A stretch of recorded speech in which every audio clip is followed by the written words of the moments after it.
Hello mga mare, karugtong pa nga pala ito ng video na in-upload ko kahapon.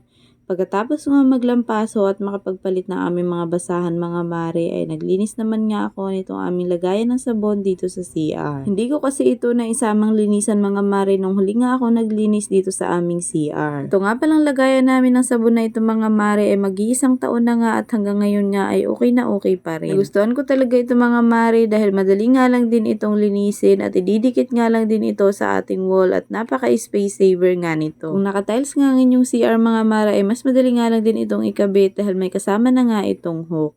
Kung gusto nyo nga pala nito mga mare ay ilalagay ko na lang nga ang link sa comment section.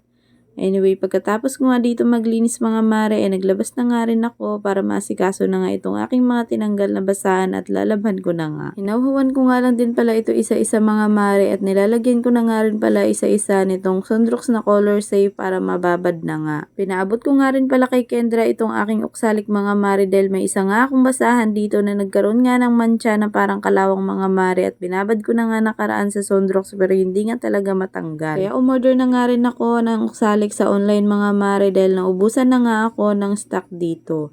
Mabuti na lang nga at 3 days nga lang ay dumating na nga itong aking in-order mga mare kaya nagamit ko na nga rin at sakto pa nga na magtatanggal ako nitong aming mga basahan. Habang binababad ko pa nga itong aming mga basahan mga mare ay lalabhan ko na nga muna itong bag ni Kendra. Dahil may pasok na naman nga si Kendra, balik na naman nga ako sa ganitong routine mga mare na tuwing Friday o kaya naman Saturday ay naglalaban ng kanyang mga bag. Weekly din kasi nagpapalit ako ng bag ni Kendra mga mare para hindi nga rin agad masira ang bag. Mai-share ko nga lang din pala sa inyo mga mare na nung grade 1 pa nga lang si Kendra ay nire-request niya na talaga na bilihan ko nga daw siya ng ganitong bag na may gulong. Kaya lang hindi ko pa nga siya nabilihan nun mga mare dahil medyo malayo nga kami sa school at kapag nga maulan ay maputik nga ang daan dito sa amin kaya baka nga hilahilain niya nga lang itong bag at bago makarating sa school ay puro dumi na nga. At dahil ngayon nga ay may service na nga siya papunta sa school mga mare kaya nabilihan na nga rin namin itong ganitong klaseng bag at tuwang-tuwa talaga ang bata. Anyway, pagkatapos ko nga palang mabrushan itong mga bag ni Kendra mga mare, ibinabad ko na nga rin itong kanyang maruruming sapatos at tsinelas. Sinabay ko na nga rin itong 2 piraso kong maruming tsinelas. Pero bago ko nga ito labhan mga mare, ay babanlawan ko na nga rin muna itong bag ni Kendra. Umaambon-ambon na nga rin pala ng mga oras na ito mga mare, pero hindi na nga ako nagpatinag dahil ayaw ko na nga maabala pa itong aking ginagawa para matapos na nga rin ako kaagad. Gusto ko kasing matapos lahat ng mga binabala kong gawin nung araw na ito mga mare, kaya kahit nga umaambon na hindi talaga ako nagpatinag dahil kinabukasan nga ay may bago na naman akong gagawin.